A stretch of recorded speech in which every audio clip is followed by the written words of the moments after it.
Welcome, Baruch Atah Adonai Eloheinu Melech Haolam Asher Kitshanu b'mitzvotav v'tzivanu la'asok b'divrei Torah. Amen. Amen. Look at things here. Okay. So this, of course, is our last foray for this week into Deuteronomy. I don't know that we'll have anything next week. So we'll take a week off, which in a way is a shame because Ve'et Hanan, of course, is a marvelous, marvelous Torah portion. So at any rate, here we are. Moses still talking to the Israelites, right? Warming up on his theme. Havu lachem anashim chachamim. Bring for yourselves, okay, anashim, men, chachamim, wise, unevonim, understanding, v'yiduim, and knowledgeable. Oh, well, yiduim l'shivteichem it can be understood to, so there's in a sense, a comma here. So it's v'yiduim, which would mean, I think, would be known, right? People know their reputation.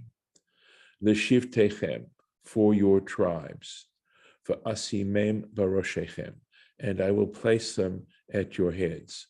So it's interesting, right, that Moses is, doing this in a sort of democratic way, right? He isn't just picking them; he's asking them to help and identify these people, so that he can set them in positions as judges, positions of power.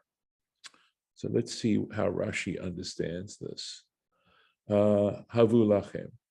He's minu atzmechem ladavar. So it's as if he says, prepare yourselves for this matter. Anashim, men, kvechi ta'aleh al darcha nashim. So you have to forgive me for what I'm about to say, but I know you understand this is cultural, okay? So Rashi says, did you think he meant women here?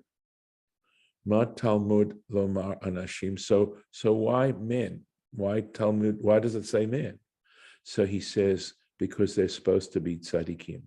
They're supposed to be righteous. So, I recognize that here we are, I love the end product, right, of what he finally comes up to say. But, I recognize, of course, the cultural changes that have taken place. And I feel, that our tradition needs to be able to absorb these things and recognize that things are circumstantial. Circumstances change. So, chachamim. So I translated it as wise, but I looked up the word kasufim, and it turns out that it means desirable. So it means, I think, we need to combine the two. It's not that chachamim doesn't mean, wise. I think it means wise in a way that people want to have them as judges. So I think there's a way to connect those two things. Univonim. So this is, I said, understanding. And this is sort of an interesting concept that he brings here. Mivinim davar mitoch davar. They understand one thing from the middle of another thing, literally is what it means. In other words, they've processed the knowledge that they have. So it's one thing to simply have the information, but it's another thing to know how to process that information. And I believe that's what he's trying to say when he says understanding. That they have all this knowledge, but they're able to process that knowledge and understand the relationship of one element of it to another element of it, etc. Zohi sha'al Arios et Rabbi Yossi. This is what Arios, some character by that name, I don't know what the English equivalent would necessarily be. I'm not familiar with this person, but he asked Rabbi Yossi, Ma bein chachamim lenovonim. So he said, what's the difference between chachamim, knowledgeable, right, wise, or nevonim, and understanding?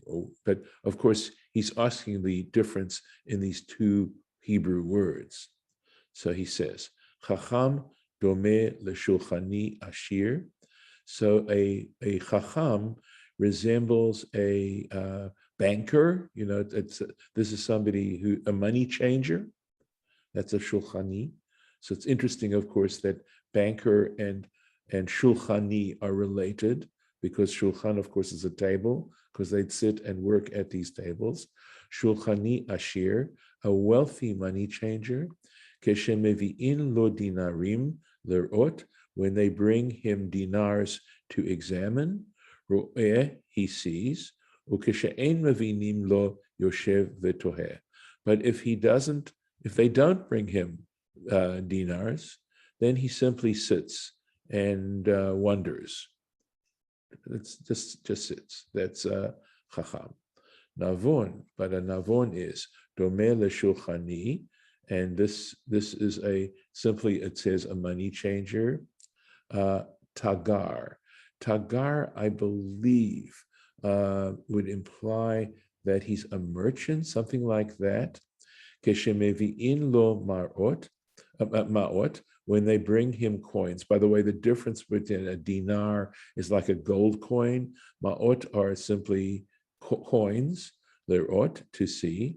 Ro'eh, he takes a look, he sees, he does the exchanging, etc. Ukeshe'ein mevi'in lo, right? But when they don't bring him money, u'machazer u'mevi mishelo. So this is interesting, exactly what this means, right? He goes back and brings his own. So whether or not that means, I'm not sure. If it means he lends them, but the point is he stays busy all the time, right? So have to do some research on this one. V'yoduim lishivtechem. So he connects even though there's a tipcha there, Rashi connects the v'yoduim lishivtechem, known to your tribes. Shehem nikarim lachem, that you all recognize them. She'im ba lifnei lefanai me'utaf betalito, because if he comes before me, Moses speaking, wrapped in his talit, and ni yodea mihu, I am not going to recognize him. I don't know who he is. Ume'eze shevet hu, or from which tribe he comes. Ve'im hagunhu, and whether or not he's worthy. Aval atim makirim bo, but you all know him. You all recognize him. You're familiar with him, right? She'atim gedaltim oto, because you raised him, lachach ne'emar, and for this reason it says, v'yiduim l'shivtechem, known to your tribes. That tribes is added there.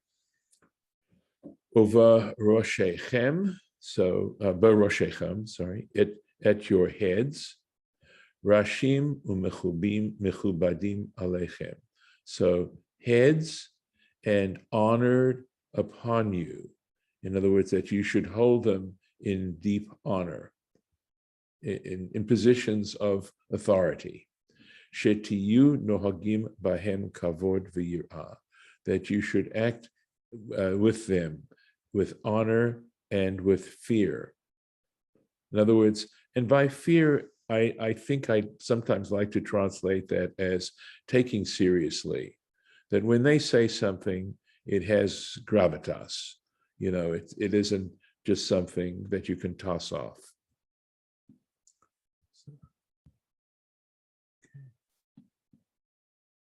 Let's see where we are here.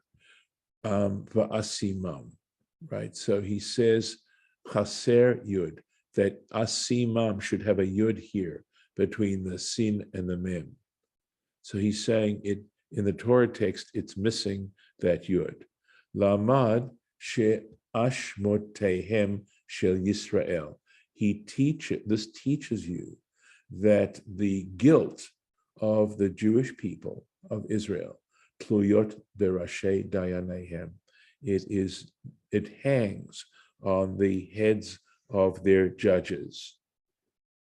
Shehaya lahem limchot because these judges are in a position, given what we just read now, they were in a position to prevent v'lechavein otam laderech hayishara, and to turn them towards the right path. In other words, they were in a position to correct behavior. And if they don't, they now become responsible. And the word ashem basically means guilty, i.e., responsible for malfeasance. So serious position of authority here. Vata'anu uti, and you responded to me. Vatomru, and you said, excuse me, tov hadavar, it's a good thing. Asher dibarta la'asot, this is a good thing that you spoke in order to put it into practice, right? It's worth coming through on this. Vata'anu uti v'gomer. Hitaltem et hadavar lahana achem. I think I'm looking. No, maybe that's a chet. Chalatatem. Yeah, maybe. Chalatatem et hadavar lahanatchem. And I'm going to understand this as meaning you decided that this was something for your own benefit. Haya lachem lahashiv Moshe lahashiv. It would have been better for them to respond. Moshe Rabbeinu, they should have said, Moses, our teacher, Mimi na'eh lilmod mimcha. Who is more worthy as a teacher? Who's more worthy to learn from you? Or mitalmidcha, which is forgive me. Mimi na'eh lilmod. From who would it be better to learn? Comma. Mimcha or mitalmidcha. From you or from your student? So, of course, it's a rhetorical question. Lo mimcha, wouldn't it make sense that it should be from you? That's what they should have responded. She nitzta arta aleha, that you have taken great pains over learning this, over the whole matter. Ela yadati, but I know, this is Moses speaking, machshavotechem, I know what you're thinking. Shehiyitim omrim, that you were thinking, right? Here's another example of the word amar as meaning think, as opposed to say. Achshav yitmanu aleinu dayanim harbe. So now, as of now, they will appoint over us many judges. Im ein makirenu anu mivin lo doron. If he doesn't show us favor, we will bring him a gift. Vahu noseh lanu panim, and he'll treat us favorably. That's what you're planning. La'asot, to do. Im hayiti mitatzel, were I to delay, atem omrim aseh mehera, you would have said, do it right away, get it done quickly.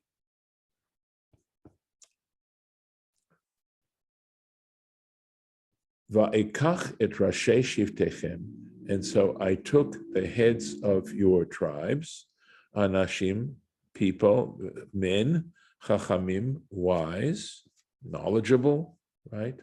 V'yiduim, and again, known, right? Recognized.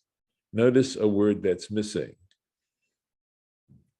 You want to unmute and tell me what word is missing? Oh, it was the it was discerning or desirable. No, desirable they got. Oh, that one. Oh, then it's the experience, yeah, or whatever. Correct. Understanding. Yeah, understanding. Nevonim. Doesn't say nevonim here. Okay. Okay. Va'eten otam, and I set them up Rashim Alechem, as heads over you, leaders for you. Sarai Alafim, chieftains of thousands. V'sarei Me'ot, chieftains of, or captains, if you want to use, or officers of thousands, officers of hundreds. V'sarei Chamishim,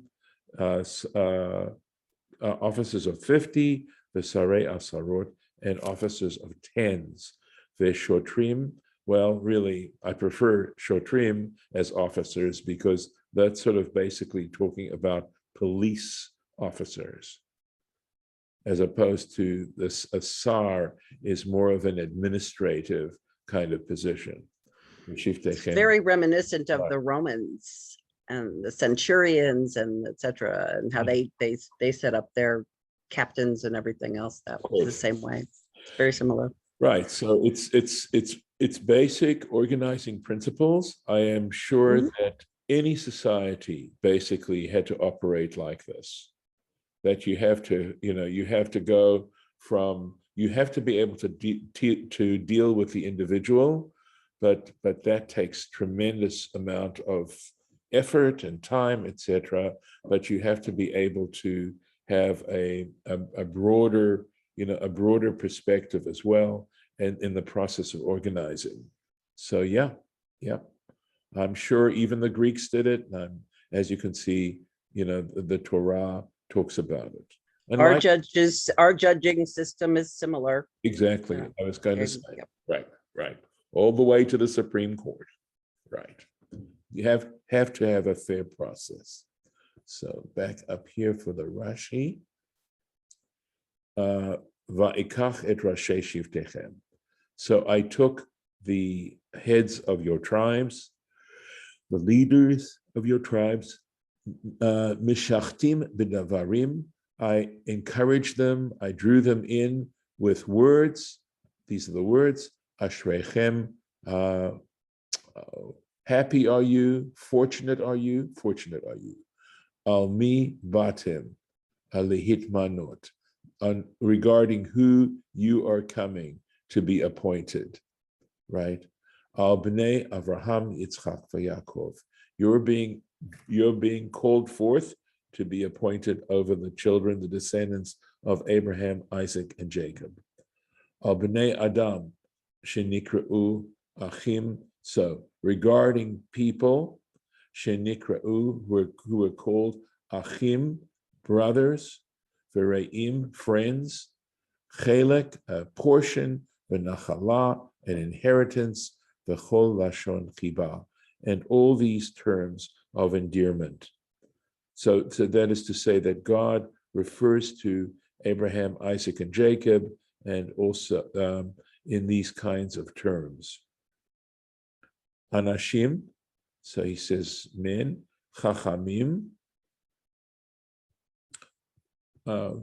knowledgeable, viduim, known, aval nevonim, but nevonim lo matzati, I did not find men of understanding. Zo achat misheva midot. This is one of the 7 qualities she'amar Yitro leMoshe, that Jethro told Moses. V'lo matzah, but he only found ela shlosha. He only found 3 of the 7 qualities that Jethro was saying he needed to seek out. Anashim tzadikim, so he found men who were tzadikim, righteous, chachamim, learned, v'yiduim, and known. And he makes a reference to a different commentator called Chizkuni. Rashim alechem, leaders over you, shetinhagu bahem. There we go. Again, just reinforcing that you need their position as leaders means that you're obligated to behave with them kavod, with respect.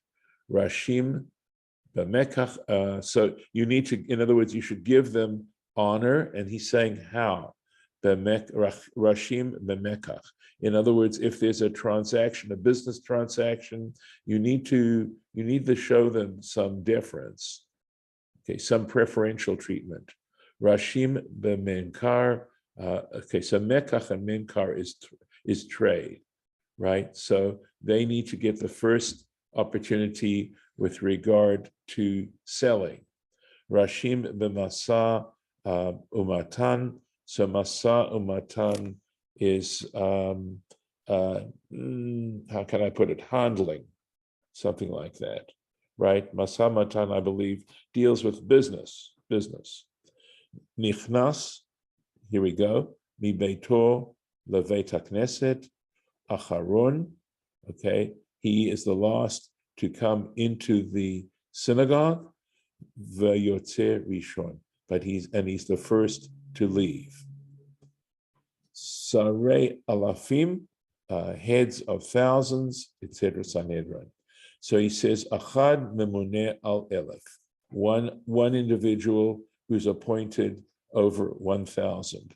Sarei me'ot, and officers, or should I say, leaders of hundreds. Echad memuneh al me'ah, one appointed over 100. V'shotrim, what are shotrim?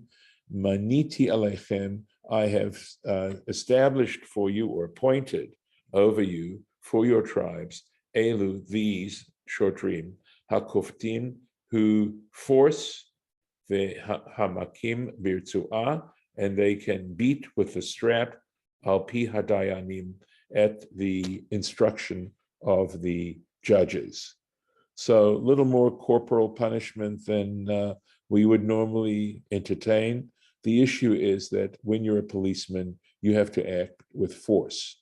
And of course, we all understand that when you use force, it's got to be done very, very carefully and with a great deal of respect.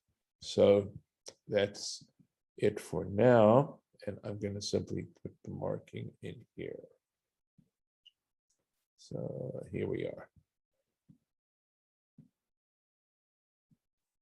Move that around.